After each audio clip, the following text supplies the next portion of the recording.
இன்னைக்கு நம்ம என்ன பார்க்க போறோம்னா ஒரு பாட்டி நம்ம ஊர்ல கடை போட்டுருக்காங்க. இவனு தான் வர போறான். வாங்க வாங்க போய் டக்குன்னு போய் பார்ப்போம் வாங்க. பாட்டி என்ன பாட்டி நீங்க ஸ்பெஷலு? French fries. எவ்வளவு பாட்டி? 10 ரூபா. 10 ரூபாயா? சரி ஒரு பிளேட் கொடுங்க.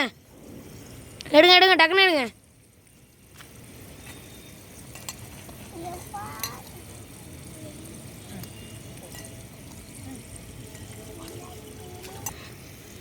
இங்கே பாருங்க 10 ரூபாய்க்கு இவ்வளோ தான் கொடுத்துருக்காங்க. சரி வாங்க மிளகா பொடியெல்லாம் எடுத்துக்கலாமா?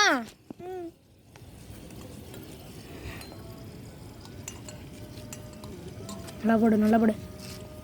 ஓகே போதுண்டா. ஓகே போதுமா? ரா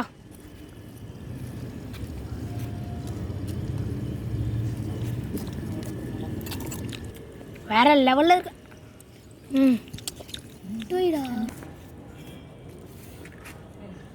தம்பி எப்படிப்பா இருக்கு டேஸ்ட்? பாட்டி செம்மையாக இருக்குது பாட்டி. இன்னும் கொஞ்சம் அதிகமாக போட்டுருக்கலாம். சரி விடுங்க.